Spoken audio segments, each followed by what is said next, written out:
네, 지금부터 라인자산 운용 펀드 판매 영리 관련 기자 간담회를 시작하도록 하겠습니다. 라인자산 운용 대표 원종준입니다.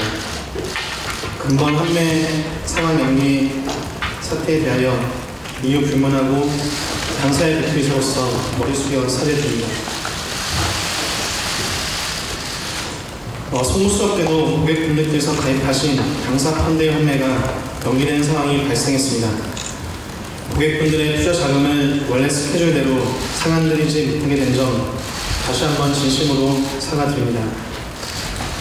이번 판매 연기 사태로 판매사 및 금융투자업계 신뢰를 저하시키게 된 점에 대해 저희는 정말 죄송하게 생각하고 있습니다.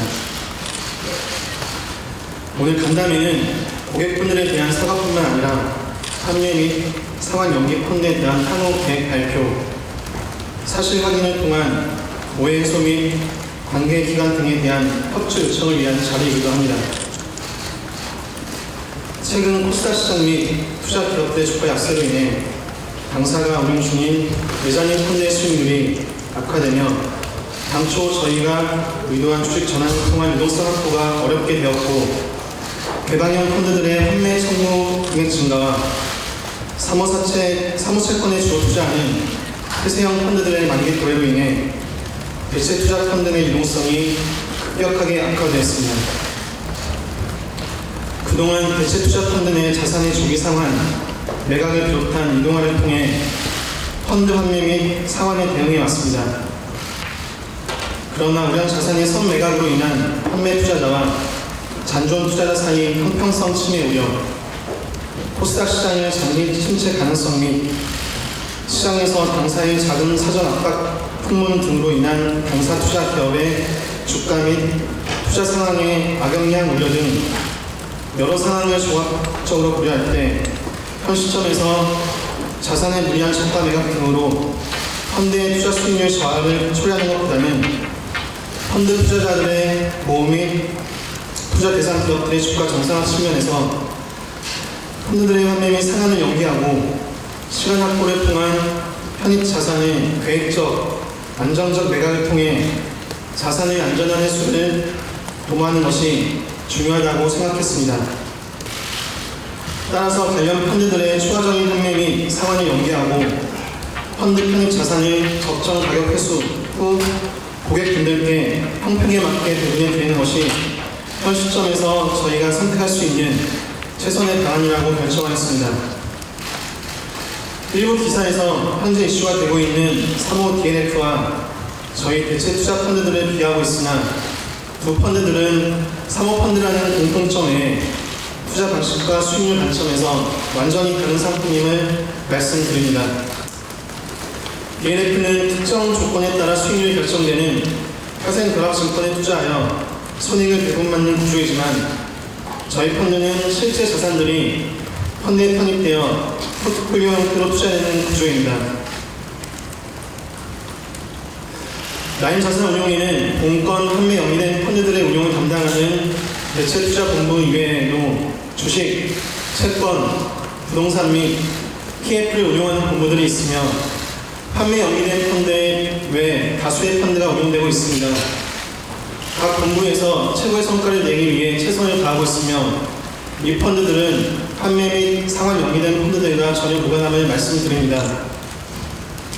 당사 대체투자본부 및 CIO 이종필 부사장 그리고 저는 본 사건으로 인한 투자자 피해 최소화를 위해 총력을 기울일 것이며 어떠한 노력도 감수할 마음입니다. 바쁘신 와중에 이 자리에 계신 기자님들께도 감사 말씀과 함께 근본 사건의 조속한 종결을 통한 투자자 보호를 위해 금융시장이 객관적인 지표뿐만 아니라 주관적 요소, 특히 투자 심리와 같은 유형적 요소들에 의하여 좌우가 많이 되는 시장임을 감안하시어 혼란을 불러일으키는 추측성 기사 자료 등을 요청드리는 바입니다. 저희는 사모운용사로서 한정된 인력이지만 투자자들의 알 권리 및 궁금증 해소 등을 위한 대고객 언론 대응을 강화할 예정이며 향후에도 중요 국면에서 보도자료 발표 및 판매사를 통한 설명회 등을 통해 투자자와의 소통을 강화하겠습니다. 다만 저희가 한정된 인원으로 기존 펀드의 운용 및 판매 영입 펀드들의 올바른 대처를 해야 하는 상황으로 매일매일의 언론 대응이 가능하지 못한 점은 양해를 부탁드립니다. 고객님의 피해를 최소화하는 것을 가장 큰 목표로 하여 합리적인 가격 범위 내에서 자산들을 최대한 신속히 살 수 있도록 최선의 노력을 다하겠습니다. 판매사들을 통해 펀드별 구체적인 상황 계획을 알려드리고 이후 진행되는 이행 상황에 대해서도 고객분들께 주기적으로 업데이트 드리겠습니다. 당사는 이러한 일이 재발되지 않도록 철저한 보안 대처에 강구할 것이며 이번 일로 당사의 고객님들께 심려를 끼쳐 드린 점 다시 한번 깊은 사과의 말씀을 드립니다. 지금부터는 제가 저희 회사 비용 및 펀드 판매 영리 상황에 대해 말씀드리고 이후 이종필 우종총괄 대표가 펀드별 상황 및 상환 계획에 대해 화면을 통해 설명드리도록 하겠습니다. 그다음에 지금 저희가 10월 초부터 발표한 판매 영리 현황에 대해서 펀드 유형 및 금액에 대해서 말씀을 드리도록 하겠습니다.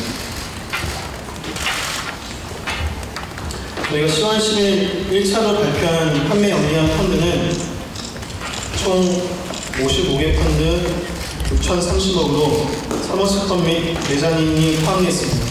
근데 제가 좀 말씀드리기 쉽게 이 표를 좀 만들어 봤습니다. 펀드 유형이고요. 저희 대체투자본부에서 주로 운용하는 펀드 유형이 크게 세 가지입니다. 사모채권에 주로 투자하는 펀드가 있고요. 그 다음에 매자닌에 투자하는 펀드, 그 다음에 해외 쪽 무역금융에 투자하는 펀드가 있습니다. 저희가 이 고객가입 펀드 기준으로 말씀을 드린다고 써 있는데 뒤에서 저희가 설명을 다시 드리겠지만은 고객이 가입하는 펀드가 있고 그 다음에 재간접 펀드 형태를 운용하다 보니까 숫자상 혼란이 있을 수가 있어서 고객이 실제 가입한 펀드의 가입 설정의 기준으로 말씀을 드리겠습니다. 현재 저희가 그 판매 대상 유형이 세 가지가 있습니다. 사모채권, 매자닌, 무역금융이고요. 총 관련해서 리테일 고객의 팔린 금액 자체가 현재 나가 있는 금액 자체가 한 7천억, 그 다음에 매자닌 4천억, 여기는 코스닥 벤처펀드 1,800억 정도 포함이 되어 있습니다. 그 다음에 무역금융이 있고요. 이 외에도 크레딧 인슈어드라는 형태의 또 해외 쪽 펀드가 있긴 합니다. 그래서 현재 이렇게 총 1조 3,300억 정도의 그 펀드가 판매가 되어 있고 고객 기준으로 지금 저희가 10월 10일 날 발표한 금액은 펀드는 이렇게 55개 6,030억의 펀드가 판매가 여기 있고요. 오늘로써 그 무역금융 펀드 2,400억 포함이 돼서 현재까지는 누적으로 8,500억 정도가 그 판매가 중단이 되었습니다. 네, 오른쪽에 표시한 금액은 현재 이 외에도 잔여 금액이 사모채권 관련해서는 한 3천억 정도, 그 다음에 매자닌 관련해서는 코스닥 벤처펀드가 거의 1,770억으로 다이긴 한데 이렇게 좀 1,800억 정도로 포함을 시켜놨습니다. 아직 판매 중단은 아니지만은 가능성이 있는 펀드라고 좀 보고 있고요. 개방형, 폐쇄형 이렇게 금액을 구분시켜놨는데 개방형, 폐쇄형에 대해서는 이 다음 페이지에서 저희가 좀 설명을 드리도록 하겠습니다. 그래서 현재 지금 봤을 때 현재까지는 8,500억 정도가 판매 중단이 됐고요. 그 다음에 이 펀드들의 유동성이 계속적으로 잠길 경우에는 이 사모채권 3,090억은 판매가 지연될 가능성이 많습니다. 근데 왜 아직은 판매 중단이 안 됐냐? 아직 폐쇄형 펀드다 보니까 만기가 돌아오지 않았고요. 2019년 12월부터 펀드 만기가 돌아오고 주로 내년 쪽에 펀드 만기가 몰려 있습니다.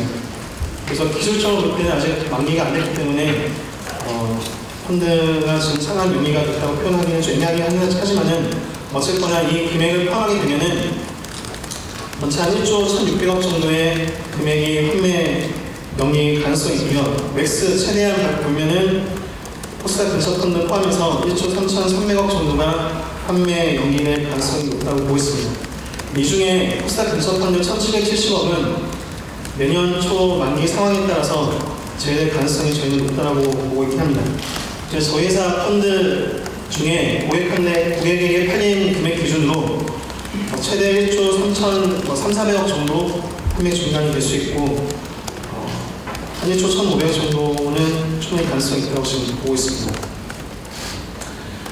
저희가 펀드 유형 사모채권, 그 다음에 매자님, 무역금융에서 말씀드렸고, 개방형 폐쇄형이 있습니다. 폐쇄형은 만기 폐쇄형이고요. 아시다시피 만기가 사모채권 같은 경우는 6개월, 9개월, 1년 6개월 이렇게 구분이 되어 있고, 매자님 같은 경우는 프로젝트 같은 경우는 만기 2년이나 3년, 무역금융 같은 경우는 6개월, 1년, 길게는 2년까지도 이렇게 만기를 세분해서 판매를 했었습니다. 개방형을 보시겠습니다. 사모채권 쪽이고요. 매월 한 번 판매가 가능하도록 저희가 설정해놨습니다. 근데 매일매일 판매가 신청한 구조는 아닙니다. 한 달에 한 번 판매 신청을 받아서 20영업의 기준가 후로 약 한 달 뒤에 고객분들께 지급드리는 구조로 되어 있습니다. 매자님 관련 펀드도 마찬가지로, 그렇다고 이게 저희가 설정 이후에 바로 그 다음 한 달 뒤부터 판매가 되는 건 아니고요.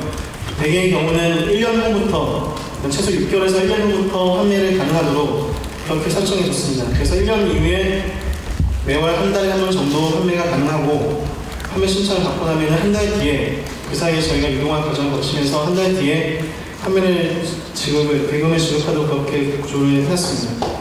무역금융 같은 경우는 1년에 4회 판매 청구 가능하고 3, 6, 9, 12월에 가능하고요. 한 4달 뒤에, 5달 뒤에, 4, 5개월 뒤에 이렇게 드리는 형태로 구분이 되어 있습니다. 지금부터는 저희 대체 투자 펀드의 투자 구조에 대해서 좀 설명을 드리겠습니다. 좀 이 부분도 몇몇 기사에서는 논란이 되고 있는 부분이라 저희가 좀 설명이 필요하다고 생각했습니다. 이 펀드들 중에 파란색으로 표현된 아래쪽이 고객분들이 직접 가입하는 펀드입니다. 이 플로트 FI-C가 사모채권에 주요하는 펀드이고요. 저희가 며칠 전에 보도자료를 드렸지만은 테티스 EO가 주로 매자님 쪽에 투자하는 펀드입니다. 그래서 저희 며칠 전에 보도자료를 드렸지만은 이 플로트 FI가 한 9천억 정도, 테티스 EO가 2천억 정도 되는 사이즈의 펀드입니다. 시장에서는 저희가 매자님이 정말 많아서 코스닥 시장에 많이 부정적이지 않냐라는 코멘트도 있긴 한데, 실제적으로 저희가 이 테티스 EO나 코스닥 벤처 펀드를 포함하면은 아까 보셨지만은 매자님 펀드는 전체 한 4천억 정도이라고 보시면 될 것 같습니다. 그래서 고객들이 직접 가입하는 펀드는 이렇게 펀드에 플로트 FI-C를 직접 가입하기도 하고요. 아니면은 또 어떤 펀드는 확정 금리, 그러니까 사모채권이거든요. 사모채권은 딜을 1개 또는 2개를 담고 거기서 추가로 분산 투자 형태로 플로트 FI-C를 담기도 하고요. 또 어떤 펀드는 이 고객분이 가입한 펀드에서 증권사 TIS 레버리지를 통해서 1.5배 이렇게 플로트 FI-C를 펀드를 담기도 합니다. 또한 이 매자님 펀드 중에서는 이 테티스 EO를 직접 가입하는 재간접 형태로 가입하는 케이스도 있고요. 마찬가지로 12를 한 건, 두 건 담고 이 테티스 EO를 또 분산 투자하는 케이스도 있습니다. 그리고 어떤 펀드인 경우는 사모채권과 매자님 펀드를 분산해서 투자하기 위해서 이 플로트 FI-C와 테티스 EO를 분산 투자하는 케이스의 펀드도 있습니다. 저희가 이렇게 고객분들한테 이 펀드를 받아서 다시 재간접 형태로 투자하게 된 계기는 몇 가지가 있긴 한데요. 그 중에 중요한 것 하나는 분산 투자 포트폴리오를 갖출 수 있다는 부분입니다. 아시겠지만은 매자님 경우 1개, 2개 혹은 3개 정도 이렇게 분산 투자를 할 수 있긴 하지만은 일반적으로 사업투자 운용사들이 설정하는 그 매자님 펀드들 보면은 금액 자체가 100억에서 200억 정도, 100억이 안 되는 케이스도 있습니다. 그 같은 경우는 그 12 같은 경우는 12를 분산 투자하기가 쉽지가 않죠. 금액 자체가 크지 않기 때문에. 그래서 저희가 이런 약간의 큰 펀드를 만든 이후에 여기서 분산 투자를 하게 되고, 그 다음에 이 포트폴리오, 분산형 포트폴리오를 일반 고객 펀드들이 재간접 형태로 투자할 수 있는 형태라면은 이 중에 물론 문제가 발생하지 않는 것이 제일 좋긴 하겠지만은 일반 주식형 펀드의 경우도 투자하다 보면은 하한가를 맞는다든지 그런 케이스도 있습니다. 그래서 저희는 몇몇 투자 펀드의 문제가 된다 하더라도 전체적으로 수익률을 흡수할 수 있는 이 포트폴리오가 저희가 생각했었고, 이렇게 분산을 투자할 수 있는 큰 펀드들을 만들었던 게 메자닌은 테티스 이오, 3호 채권 같은 경우는 프로트 FIT-15로 이렇게 구성되어 있다고 보시면 될 것 같습니다.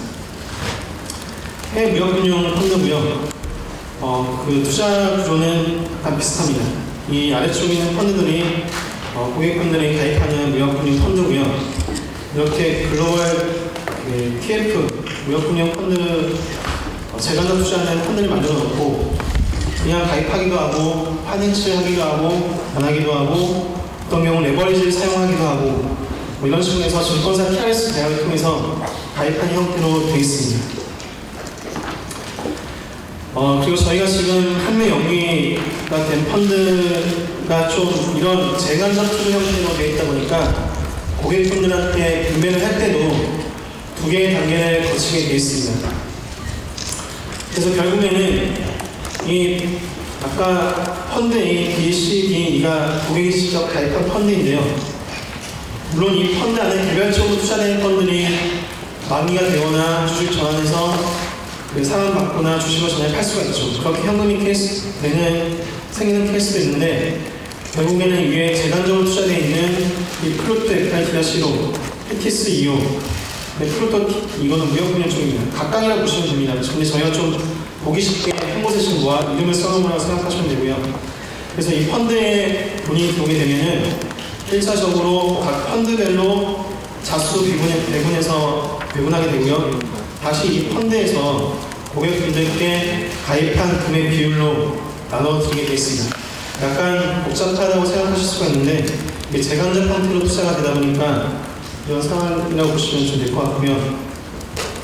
저희가 9월 30일 이전에 판매 지급한 펀드 중에 판매 신청한 펀드 중에 기준가가 확정된 금액이 있고 그다음에 10월 7일 전에 판매 청구되었지만은 아까 보셨다시피 20일 뒤에 기준가가 정해지고 25일 뒤에 상환되는 그런 구조의 개방형 펀드들이 많다 보니까 아직 기준가가 미확정된 금액들도 있습니다.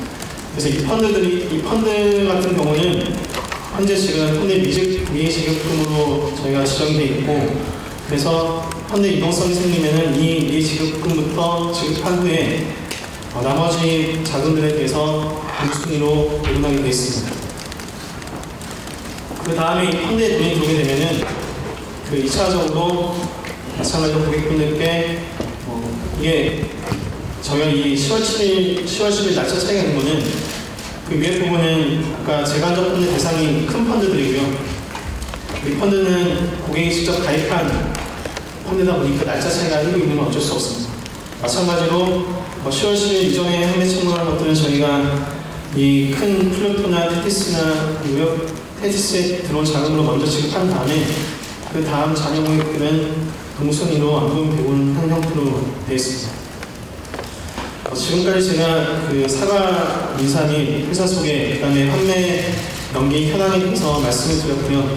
지금부터는 이종필 운영총괄 대표가 펀드별 현재 상황 및 상황 계획에 대해서 설명을 드리도록 하겠습니다. 그래서 이런 상황이 닥친 것에 매우 유감스러운 상황을 말씀드리고요. 저희가 펀드 판매가 용인됐다고 해서 평생 상환을 못 받는 게 아니라 저희가 빨리 최대한 이렇게 해서 원금 플러스 이자 모두 다 상환할 수 있도록 최선을 다해서 노력하도록 하겠습니다. 시장에 저희 회사에 대한 소문들 또 저랑 저희 원대표 그리고 다 공무장에 대한 소문들 많이 들고 있지만 다 대부분 사실이 아니다는 거 제가 말씀드릴 수 있을 것 같고요. 특히 최근에는 HLB 등등 바이오 경매도로 인해서 회사가 어려워졌다 이런 소문들도 있는데 사실 전혀 사실이 아닙니다. 그리고 이제 기사도 많이 되고 있고 아까 원대표에서 서두에도 말씀을 했었는데 DLS, DLF와 저희가 잠깐 비교되는 상황인데 사실 상품 자체가 굉장히 다르긴 합니다. DLF 같은 경우 이미 손실이 확정된 것도 굉장히 많고 손실 중인 것도 굉장히 많지만 저희가 은행에 팔았던 타투 이런 상품들 같은 경우에 평균적으로 저희가 31개 상품 평균 수익률 연한산하 2.5%, 물론 타겟 수익률 3%보다는 좀 미진하긴 하지만 2.5% 정도로 저희가 다 상한을 맞췄고 그 외에 뒤에 있는 상품들이 이제 지연이 되면서 저희가 다른 사무자체 상품들과 매장의 상품들이 전체의 판매 연기가 되는 상황이라고 봐주시면 될 것 같습니다.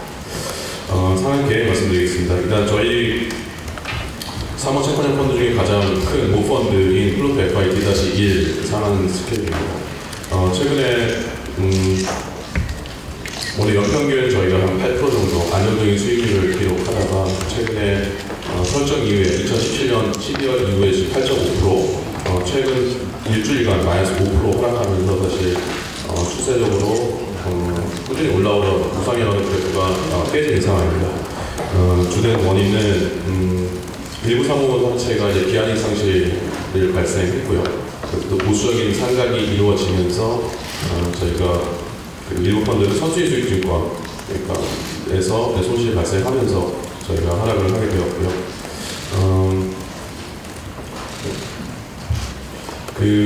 지금 현재 저희가 봤을 때 추가적인 하락은 많이 없을 거다라고 판단을 하고 있습니다. 뒤에서 말씀드리겠지만 회계법인을 통해서 저희 펀드 실사를 마친 상황이고 그리고 또 그 외에 지금 딜로 봤을 때 저희가 보수적인 상각을 했기 때문에 추가적인 상각은 좀 없을 가능성이 높다라고 저희는 다시 이렇게 말씀드릴 수 있을 것 같습니다. 투자 자산 구성을 봤을 때 그 사모채권형 펀드인 플로트 FIT-1의 경우 국내 비중이 한 82% 정도, 해외 비중이 한 18% 정도, 유동성이 매우 적은 상황입니다. 0.3% 정도. 과거에 10% 이상 유동성을 갖고 있었던 펀드이긴 했었지만 저희가 판매된 다음에 만기되는 자금들을 다 내주다 보니까 지금 현금이 부족하면서 그런 상황이 왔다고 보시면 될 것 같고요. 그동안 형태 같은 경우는 부동산 금융이 가장 많은 43.5%, 수익증권 40%, 기업금융이 15% 정도 된다고 보시면 될 것 같습니다. 현재 이 담겨있는 딜들의 평균 목표 금리, 목표 금리가 9.1%, 담보채권 LTV는 한 70% 정도라고 봐주시면 될 것 같습니다. 저희가 만약 추가적인 5% 10%의 상각이 있다라고 해도 저희는 고객들한테 원금 이상을 드릴 수 있다라고 느끼는 이유가 기본적으로 이자 부분만큼만 상각된다라고 해도 사실 원금 상환에 문제 없다라는 자신감이 있어서 그렇다라고 봐주시면 될 것 같습니다. 부동산 금융 같은 경우는 대부분 되게 안전한 담보로 잘 구성되어 있는 그런 자산들이 대부분이고 수익증권 같은 경우도 일종 수익증권으로 일반적인 한 8% 정도 금리를 받는 그런 자산들이 대부분입니다. 기업금융에서도 저희가 투자했던 회사들이 좀 어려워진다고 해도 사실 제가 볼 때는 저희가 상한 예정을 잡고 있는 1년, 2년 안에는 크게 어려워질 가능성이 높지 않다라고 보고 있습니다. 현금 지원 사유와 이제 지원 사유 같은 경우는 대부분의 사모채권형 펀드 같은 경우는 시장성이 매우 떨어지는 자산들이 대부분입니다. 이제 시장에 거래되는 공모채권과 다르게 사모로 발행했고 그 대신 높은 금리와 담보를 받을 수 있는 것들이 많은 채권들이기 때문에 저희가 시장성, 마케터빌리티가 상당히 떨어져서 사실 이걸 매각하는 게 쉽지 않다가 첫 번째고요. 두 번째, 금전적 비용이 굉장히 크다. 즉, 매각할 경우에 할인율을 굉장히 높게 가져가야 되는 경우가 많다가 그 가장 큰 이유입니다. 저희가 할인 매각도 많이 했었고, 큰 폭의 할인 매각은 아니었지만, 일부 할인 매각을 했었지만, 그렇게 될 경우에 사실, 전체 수익자, 나가는 고객들을 위해서 전체 수익자의 기준과 어떻게 수익률이 흔들리는 경우가 생기기 때문에 그걸 방지하고자 저희가 어떻게 보면 판매 중단 선언을 했다라고 봐주시면 될 것 같습니다. 텐트스 이오는 메자닌의 가장 큰 모펀드다라고 봐주시면 될 것 같습니다. 그래서 저희가 아까 원 대표가 말했듯이 메자닌 펀드가 직접 11한 PW를 담기도 하지만 상당 부분은 이 텐티스의 재간접 형태로 같이 들어와서 수익을 같이 노리는 그런 형태가 많이 있습니다. 최근에 저희 투자 언론 보도로 인해서 저희 투자했던 기업들도 주가가 많이 빠지고 이러면서 최근에 수익률이 조금 힘들긴 했었지만 과거 메자닌으로는 저희가 괜찮은 수익률을 기록을 했었습니다. 일단 테트스 2호 자체도 지금 현금성 자산이 없는 상태라 저희가 가능한 빠른 회수를 통해서 지금 원금을 돌려드리도록 노력하겠습니다. 수익률 봤을 때는 매장해질건 확정금익성 자산, PEF는 분산이 투자되어 있지만 전체 자산의 절반 정도가 CBW, 상장사의 CBW 매장일 펀드다라고 봐주시면 될 것 같고요. 15.2% 정도가 지나치 경쟁력을 막기 위해 확정금익성 자산을 좀 넣고 펀드로 다른 매장일 펀드에 투자한 게 대략 한 22% 정도, PEF, LPG분 참여를 한 게 한 10% 정도. 수익은 저희가 2017년 11월부터 운영을 했었는데 굉장히 좋았던 시기는 40%, 코스피 코스닥이 다 안 좋았을 때도 40%까지 수익을 기록하다가 최근에 저희 관련주들을 급락하면서 지금은 플러스 한 4% 정도 기록을 하고 있습니다. 동기간 코스피 코스닥보다는 양호한 수익을 기록을 하고 있지만 최근에 다시 급격히 하락하면서 고객분들한테 실망감을 많이 드린 펀드라고 볼 수가 있겠습니다. 매장일 펀드 이기의 회수 시기나 상환 계획 자체가 매우 예측하기 어렵습니다. 그렇지만 이제 저희 계획으로는 사실 많은 CBBW가 주식으로 전환한 타이밍이 있고, 물론 주가가 올라와서 인더머니 부분이 되어야 저희가 주식을 전환해서 수익을 누리겠지만 일단 절반 정도는 반년 안에 회수를 목표로 하고 있습니다. 그리고 개방형 펀드 말고 그 외의 딜은 한 2년 이상짜리 딜이 많지는 않은 편이고, 이런 딜들은 저희가 시장에 아니면 다른 기관이나 운용사에 매각하는 걸로 해서 가능한 빨리 상환을 해드리겠다라고 말씀드리겠습니다. 대부분 자산이 0.5년 미만, 1년까지 가서 저희가 한 60% 정도가 될 것 같고요. 그리고 2년째까지 하면 대략 70% 정도는 저희가 자금 회수를 할 수 있지 않을까라고 생각을 하고 있습니다. 매장이 펀드다 보니까 자산 회수의 케이스에 따라 굉장히 달랐습니다. 풋을 불러서 저희가 회수를 할 수 있겠지만 풋을 불렀을 경우에 회사가 안 좋아지고 쓰러지게 된다면 그것도 저희 펀드에 좋지 않은 영향, 그리고 또 회사에 좋지 않은 영향이기 때문에 풋의 회사가 가능한지를 먼저 발표를 해서 부도 이용 가능성이 낮다라면 당연히 외가경일 경우에 저희가 풋을 불러서 행사하고요. 내가경일 때는 저희가 주식으로 전환해서 시장에 파는 형태로 저희가 이익 실현을 할 예정으로 있습니다. 풋을 불렀을 경우에 상대방의 저희 투자 받은 업체에서 부도 이용 리스크가 있다라고 하면 풋보다는 조금 더 기다려서 리픽싱을 받고 저희가 전환해서 파는 그런 형태로 지금 계획을 하고 있습니다. 지금 밑에가 저희가 예상 스케줄입니다. 저희가 이런 식으로 아마 상환을 해드릴 수 있지 않을까라는 테트스 이후에 대한 예상 스케줄이고요. 대략 아까 말씀드렸다시피 한 2020년 말 정도까지 한 60% 정도 가능할 거로 보고 있습니다. 다음이 무역금융 펀드입니다. 저희가 과거에 굉장히 오랫동안 팔았었고 저희가 인기몰이를 했던 펀드였습니다. 무역금융 펀드는 2017년 11월 말에 설정이 돼서 지금 모 펀드인 라이플로터 TF 같은 경우 17.8% 정도 누적 수익률을 기록하고 있고 대부분 폐쇄형 펀드로 설정이 되었습니다. 전체 규모 2,400억 중에 1,800억 정도가 폐쇄형 펀드고 644억이 개방형 펀드로 지금 설정이 되어 있습니다. 비중으로 봤을 때는 보시다시피 북미, 남미 비중이 전체적으로 한 70% 정도 투자가 되고 있고요. 그다음 아시아와 아프리카 지역에 분산 투자가 된 무역금융에 저희가 재간접으로 들어가는 형태가 원래의 무역금융의 펀드의 형태였습니다. 근데 아쉽게도 이 40% 비중을 차지하는 북미 소재에 있는 펀드가 자산 매각을 진행하겠다. 지금 일부 손실이 있어서 자산 매각을 진행해서 그 기간 동안에 기준가를 산출하지 않겠다라고 저희한테 통보를 했었고요. 그리고 두 번째, 이 32%를 차지하는 남미 소재 무역금융으로 전 세계에서 가장 큰 펀드입니다. 큰 운용사입니다. 그 펀드가 개방형 펀드에서 폐쇄형 펀드로 전환을 하면서 전체 폐쇄형에 대한 투자 회수 시기를 6년까지 갈 수 있다라고 저희한테 언지를 해오면서 사실은 좀 상황이 복잡해졌습니다. 저희가 이때 파악하기로는 이 남쪽 펀드 자체는 뭐 손실보다는 어떻게 보면 유동성에 리스크가 있다라고 저희는 판단을 했고요. 얘기는 저희도 개방형 아니면 폐쇄형 펀드에서 6년간 묶인다는 게 굉장히 타격이 컸고요. 그리고 40%의 북미 쪽 펀드는 손실 가능성이 상당히 있을 수 있겠다고 저희가 예측을 했었습니다.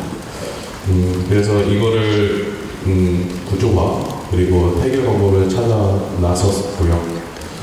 그 방법이 저희 이 모든 펀드를 다른 거래 상대방 A라는 곳에 저희가 매각을 하면서 밑에 하방을 30% 정도를 보험을 거는지 그러니까 손실 금액의 30%를 저희가 가져가는 게 아니라 그 카운터파티 A가 가져가는 식으로 해서 구조화를 맞췄습니다. 금리는 저희가 5%를 취하고 나머지 하방에 대한 30%와 업사이드 다 카운터파티 A가 가져가는 식으로 저희가 구조화를 하고 협상을 했고 오랜 기간 협상을 통해서 마무리를 했고요. A는 자산 규모가 대략 한 9억 불이니까 뭐 굉장히 큰 회사고 매출도 20억 불 그러니까 뭐 2조 원이 넘을 정도의 굉장히 큰 이제 글로벌 무역 회사 그리고 무역 금융을 하는 회사입니다. 그래서 저희 같은 경우는 어떻게 보면 그 만기가 길어진다는 리스크와 어떻게 보면 손실에 대한 리스크를 좀 회피를 할 수 있었던 반면에 저희가 예상했던 대로 폐쇄형, 개방형을 팔았던 만기 자체를 저희가 준수하지 못할 가능성이 매우 높아졌습니다. 그 이유는 거래 상대방에서 그 리스크와 손실에 대한 리스크와 이런 걸 가져가는 동시에 저희의 매수 금액의 60%는 2년 8개월 뒤에 저희가 딜을 한 이후에는 대략 3년이었습니다.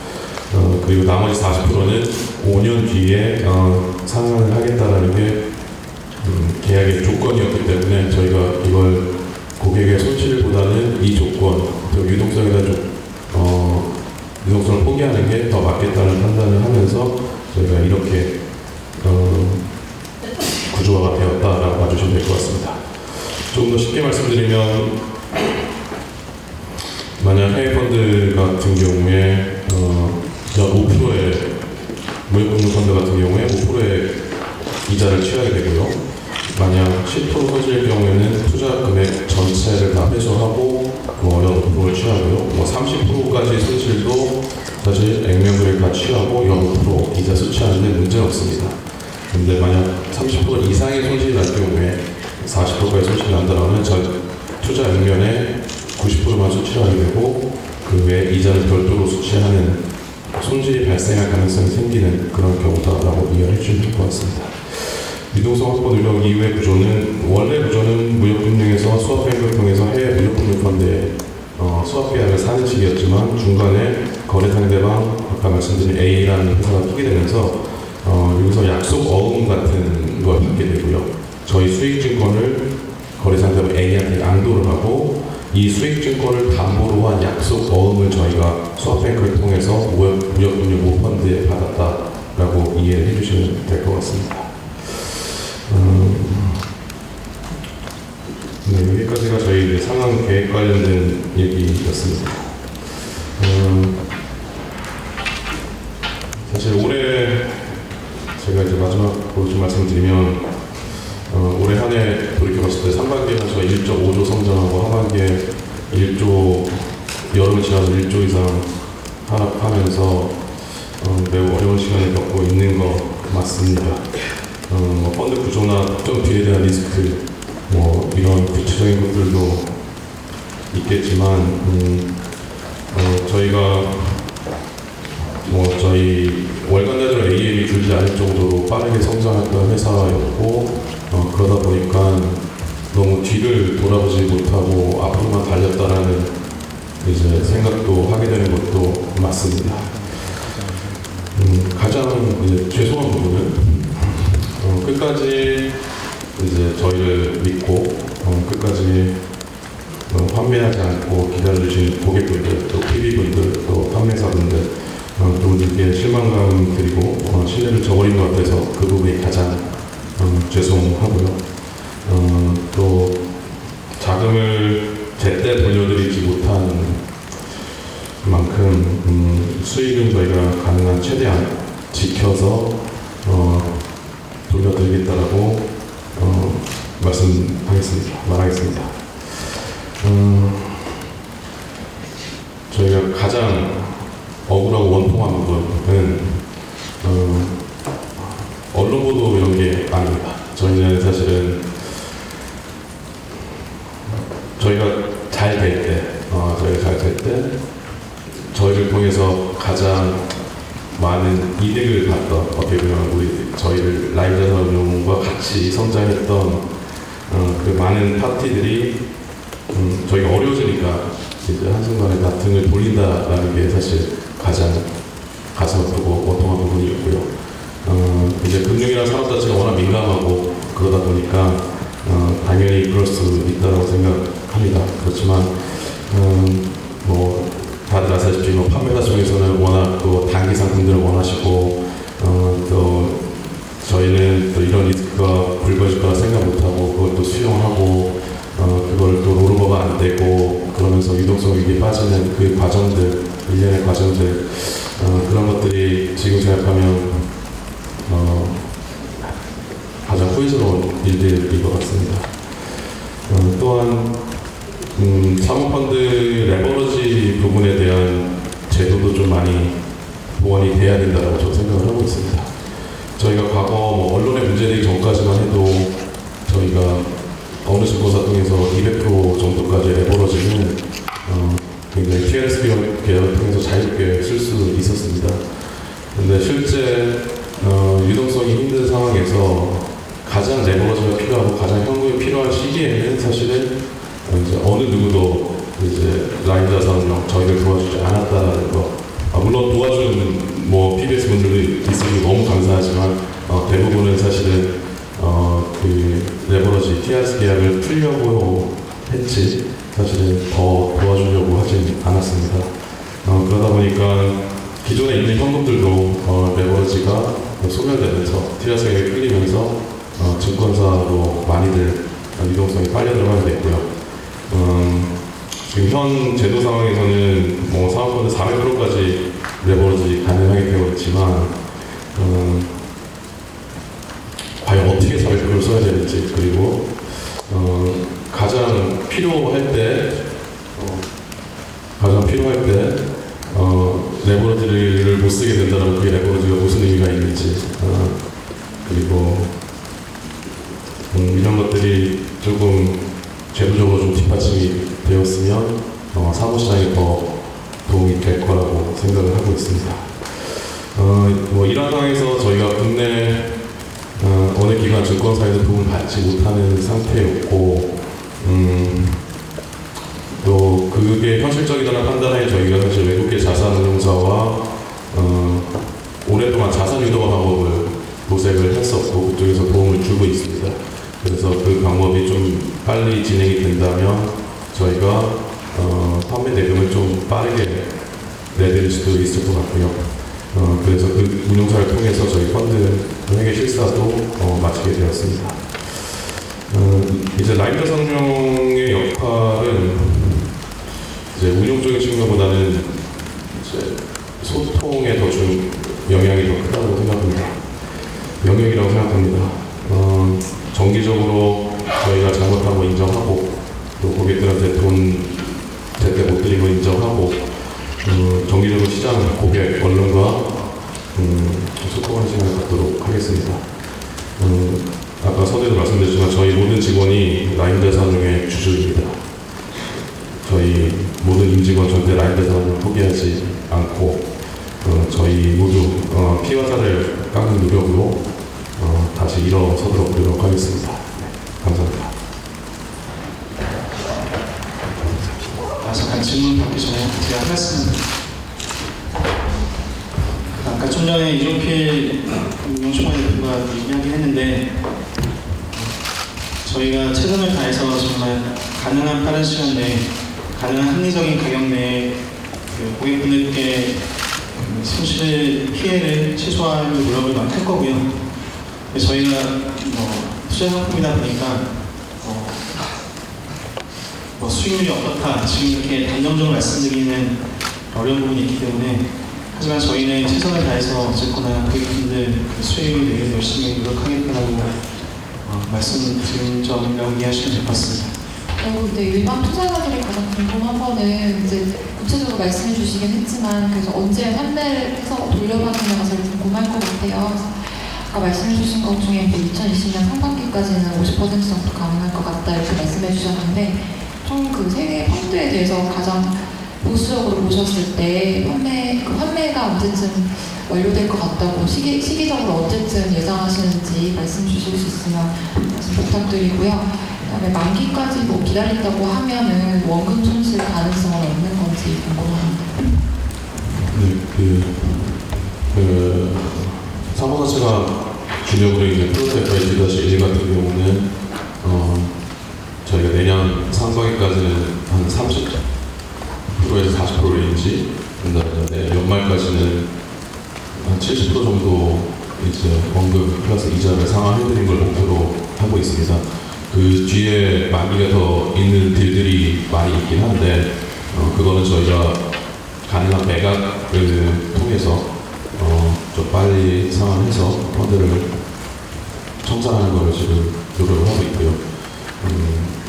확정적인 딜이었던 플로트 FID-1 말고 텐디스 2호 같은 게 메자닌 펀드인데 그거는 아까 말씀드렸다시피 한 6개월 이내에 저희가 전환을 할 수 있는 것들이 전체 갖고 있는 자산의 한 40% 이상 대부분을 차지하고 있어서 그거를 빨리 전환해서 저희가 매각하는 형식으로 진행하겠고 그리고 근데 그 일부 딜 같은 경우는 조금 더 시간이 걸려서 대략 내년 연말까지는 한 70% 정도는 저희가 상환할 수 있을 거라고 보고 있습니다. 그리고 무역금융이 가장 사실 장기간 묶이게 될 펀드인 것 같습니다. 수익으로는 나쁘진 않지만 문제는 그 아까 말씀드린 그런 그 손실에 대한 30% 구조화 방법들 때문에 전체 AUM의 60%는 한 2년 8개월 정도 후에 상환이 가능할 것 같고요. 그 나머지 40%는 한 4년 8개월 후에 저희가 원금 플러스 이자를 돌려드릴 수 있을 것 같습니다. 네, 계속해서 질문 드리겠습니다. 아까 그 국내외 금융사, 특히 해외 금융사 쪽하고 지금 갖고 계신 자산을 유동화하고 시도를 하고 계신다고 하셨는데 지금 일각에서 그 금리가 1조를 끌어오려고 하는데 20-30%의 고금리를 주려고 한다는 그런 루머가 돌더라고요. 근데 그 부분 잠깐 설명해 주시죠.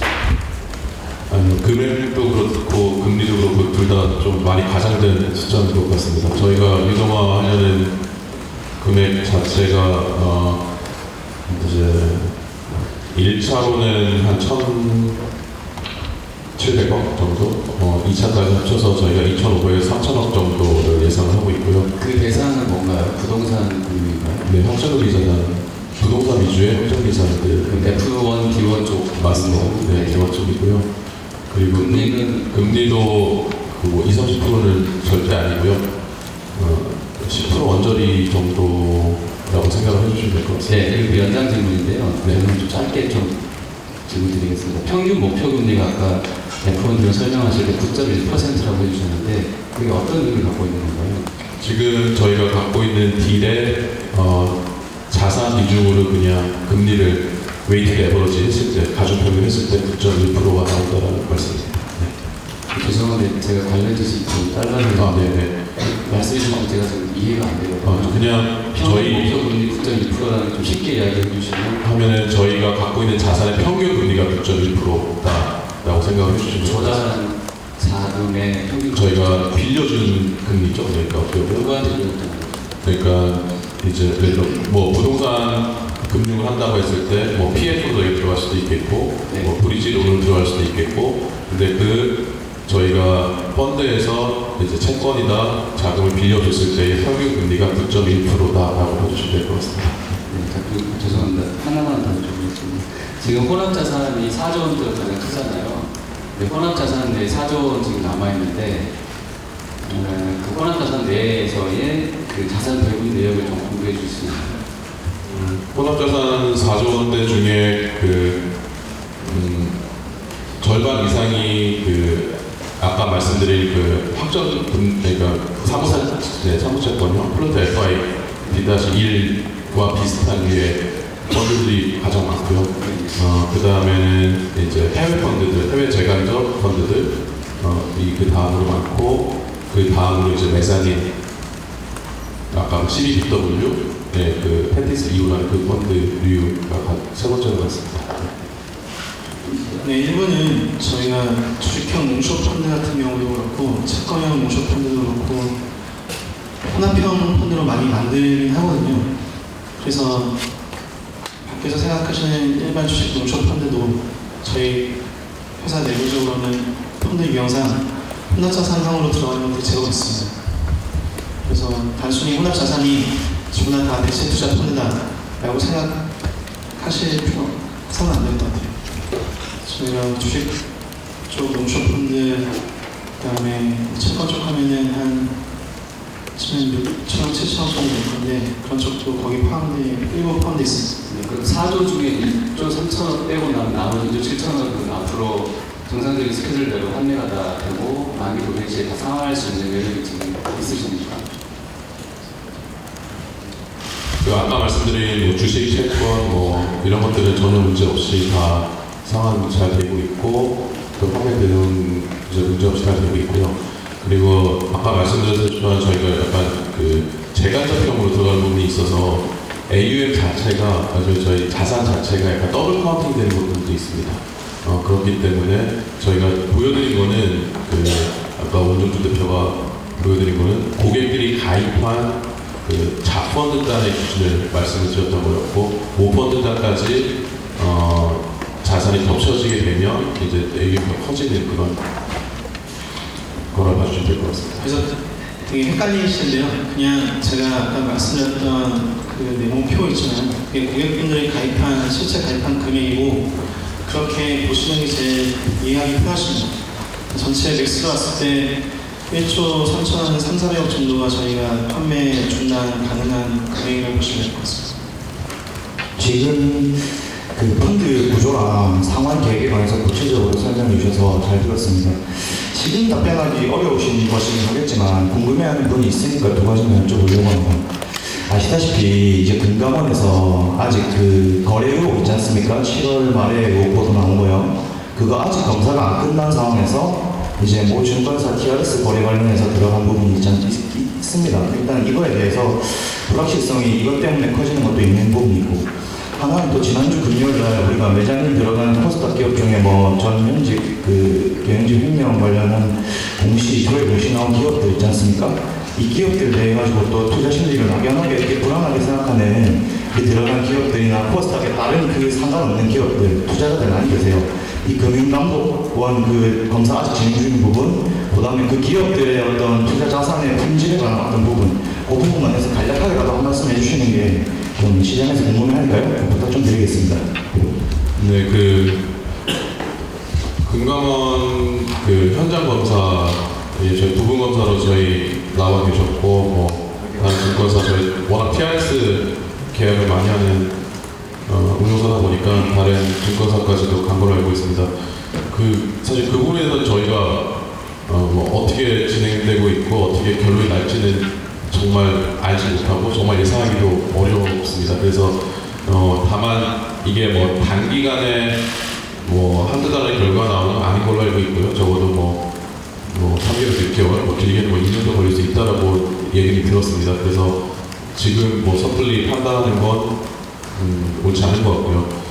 그 아까 말씀드린 그 업체 같은 경우는 사실 저희가 포스타 벤처 기업에 포함이 되면서 저희랑 뭐 여러 운용사가 같이 이제 투자했던 업체였습니다. 저희가 물론 그때 포스타 벤처뿐만 아니라 메자네 펀드 AM이 가장 큰 운용사라 이제 다른 운용사보다는 좀 비중 있게 투자를 했던 게 맞고요. 그리고 저희가 주식을 취득해서 뭐 대주주 올라간 게 아니고 CB를 주식으로 전환했고 그 대주주의 물량이 저희 반대 매매에 나오면서 대주주가 없어진 상황에서 저희가 어떻게 보면 얼떨결에 대주주가 될 수밖에 없었던 그런 상황입니다. 근데 실질적으로 뭐 생산 경영과도 전혀 상관이 없고 저희가 경영할 생각도 없는 그런 회사입니다. 저희는 CB 전환해서 팔았는데도 이게 뭐 저희가 액면가 레틱식으로 찍었던 CB다 보니까 주식수가 계속 늘어나면서 어떻게 보면 그렇게 됐다고 이해를 해주시면 될 것 같습니다. 그 첫 번째 이제 투자자 규모가 뭐 2,000명 이상, 뭐 3,000명 이하 뭐 이렇게 얘기가 나오고 있는데 현재 파악하고 계신 투자자 규모는 얼마나 되시는지는요. 그 보상을 이제 나중에 하실 텐데 그거에 대해서 이제 원금만 하는 건지 아니면 원금 플러스 이자까지 하는 건지 아니면 거기다가 이 지연된 이자까지 다 포함해서 보상을 해주시는 건지 궁금하고요. 마지막으로 길게 이렇게 설명을 해주셨는데 새 모펀드의 투자 자산이 전부 다 다르잖아요. 뭐 어떤 건 글로벌이고 어떤 건 CB고 어떤 건 상호채권인데 그 투자 자산이 다 다른데 왜 판매 연기가 한꺼번에 찾아오는지가 좀 궁금하거든요.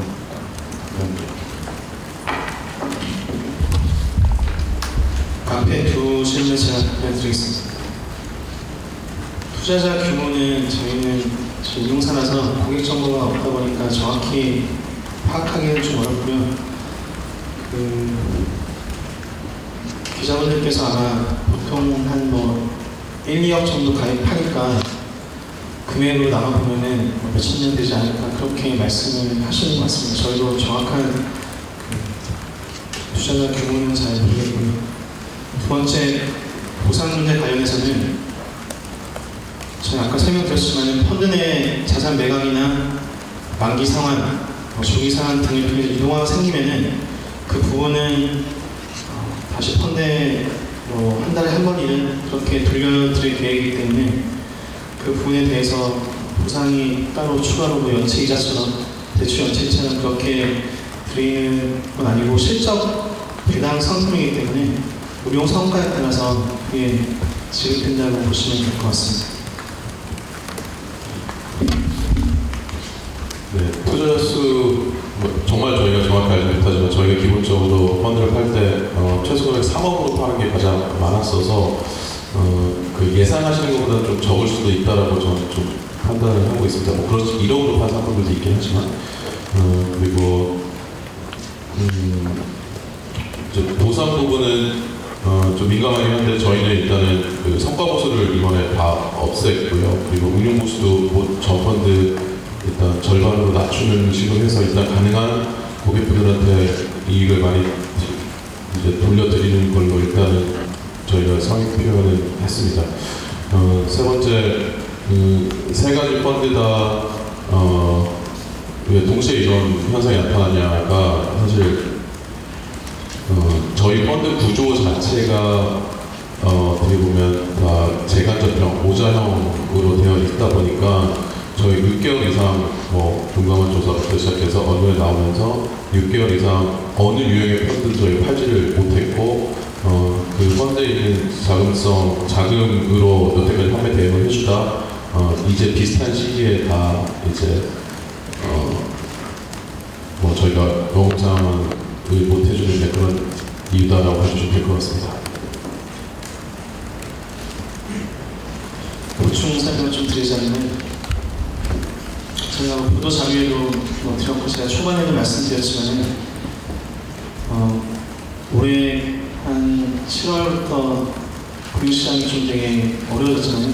코스닥 시장도 그렇고 코스피도 그렇고 채권 금리도 이제 바닥 찍고 올라가는 국면들이 나오고 그러다 보니까 전반적으로 금융시장 전체에 대한 유동성이 좀 경색되는 느낌이 왔었고, 그 와중에 저희 말고도 해외 부동산 타 운용사하긴 하지만 해외 부동산 펀드의 뭐 이런 이슈, 사모펀드 전반적인 이슈가 불거지고 저희도 이슈가 되고 하면서 이제 사모펀드에 포함되어 있는 자산들에 대한 그 이동화 과정이 예전보다 좀 많이 어려워진 게 사실입니다. 그러다 보니까 좀 사모채권 매장이 관련이 없어 보이긴 한데 일부는 분명히 관련이 있어 보이고, 그 다음에 저희가 아까 그림으로 보여드렸지만은 어떤 한 펀드가 사모채권을 담기도 하고 또 동시에 매장인 일부 혼합하는 형태로 출시되기도 합니다. 이제 그러다 보니까 그런 일들이 좀 같이 발생하는 부분도 있을 수밖에 없었던 것 같습니다. 사모채권이랑 매장이 두 개는 좀 이해가 되는데, 해외도 이게 판매 연기하는 시기가 뭐 한 달 안에 다 몰려 있잖아요. 그것도 그리고 아까 이제 원금 이 상환 이제 할 때 그 방금 아까 말씀하신 거는 뭐 원금 손실로 가능한 건지 아니면 좀 애매하거든요. 그러니까 원금 플러스 이자를 줄 수 있는 건지 아니면 원금 손실로 가능한 건지 명확하게.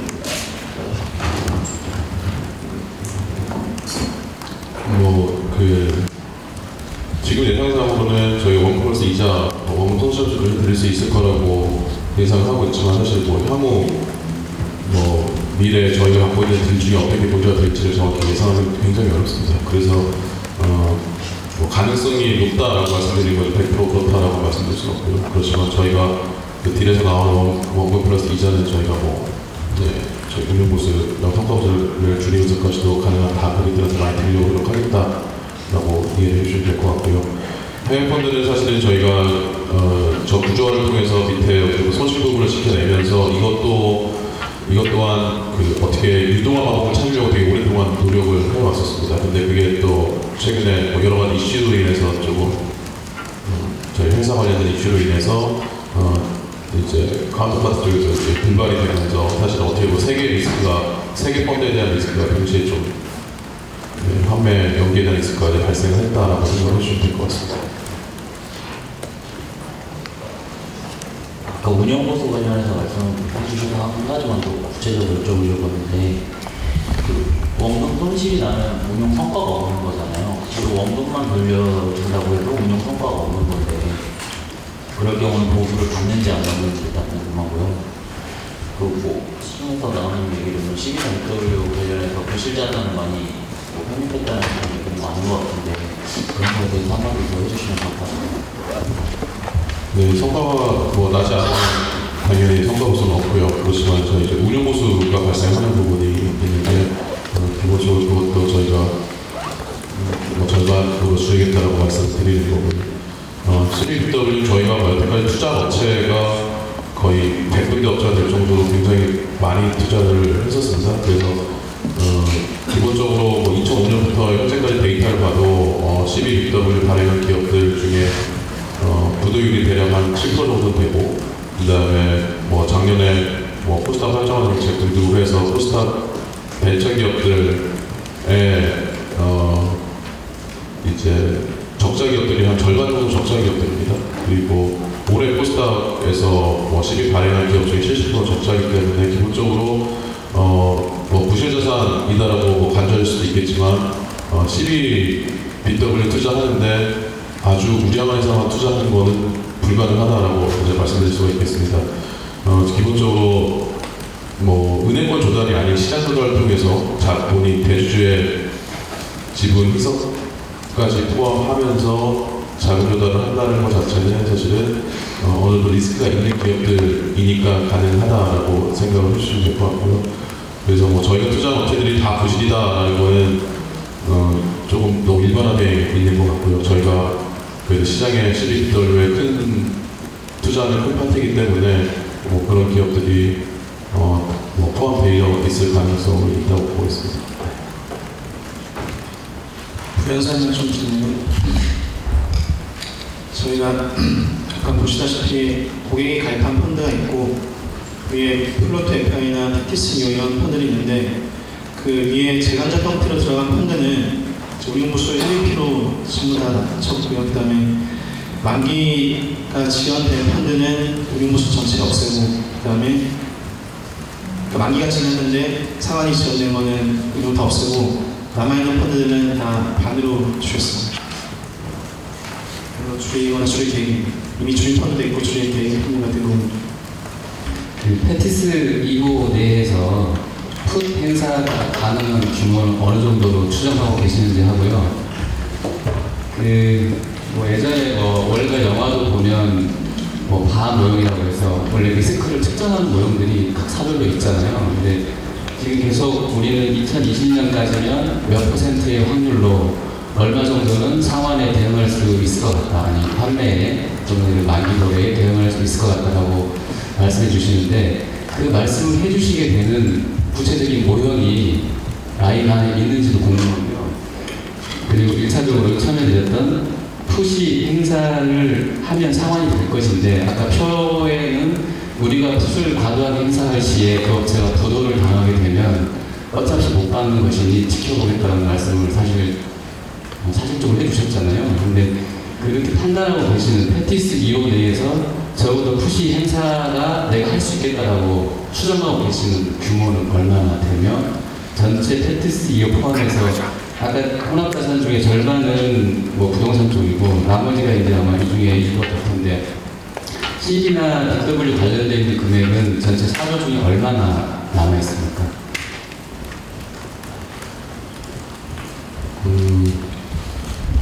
그게 풋을 행사에서 회수하겠다라는 그 의사 판단을 하는 그 기준점 자체가 저희가 저희 현금이 있어서 풋 했을 때 저희가 단순히 돈을 받을 수 있겠다는 아닙니다. 그 이유는 현금은 있지만 저희가 지금 인더머니에 있어서 자칫 주식을 전환해서 파는 게 더 펀드 수익자한테 이득이 되겠다라고 하면 사실 투자의 방법을 따르는 게 맞고요.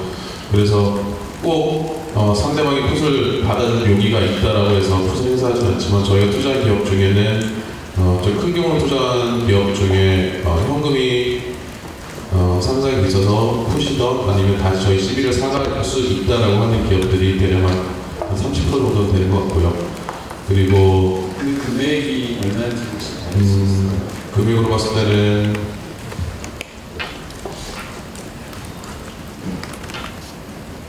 한 1,400억 정도 될 것 같습니다. 이미 인더머니에 들어있는 CB가 1,400억이라고. 아니요.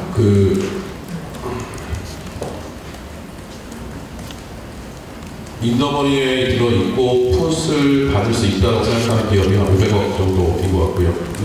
그리고 하나는 약간 인더머니인데 풋을 받을 사항이 되는 기업이 한 200억 정도인 것 같고요. 그리고 인더머니는 아니지만 계열사를 통해서 저희가 상환을 하겠다라고 하는 상환을 할 수 있다. OTM인데 그런 기업이 한 3, 400억 정도 레인지인 것 같고요. 그리고 지금은 아직 풋 시기는 도래하지 않았지만 저희가 풋으로 상환받을 수 있겠다는 기업이 이제 그 나머지 한 3, 400억 정도 될 것 같습니다. 대략적으로. 그리고 지금 전체 저희가 투자했던 관련 종목들이 너무 빠지면서 이제 OTM 것들이 너무 많습니다. 과거에 굉장히 인더머니였다가 그래서 OTM 것들이 굉장히 많은데, 그러니까 외가격 간 것들이 굉장히 많은데 그런 기업들은 사실 저희가 풋을 불러서 회수를 해서 회사가 어려워지는 것보다는 리피싱 플로어는 아직 많이 남아 있습니다. 리피싱 받을 수 있는 부분 많이 남아 있어서 리피싱을 받아서 가능한 시장에서 전환을 소화하는 방법으로 저희가 노력을 하고 있습니다. 그리고 전체 노력하고 계신데 그런 금액은 얼마 정도? 제 데이터를 정확히 봐야 할 것 같긴 한데 1,000억, 1,몇백억, 1,000억 안팎일 것 같습니다. 계산을 좀 봤을 때. 네. 그리고 이제 나머지는 인더머니인데 아직 전환 타임이 안 됐다라든지 아니면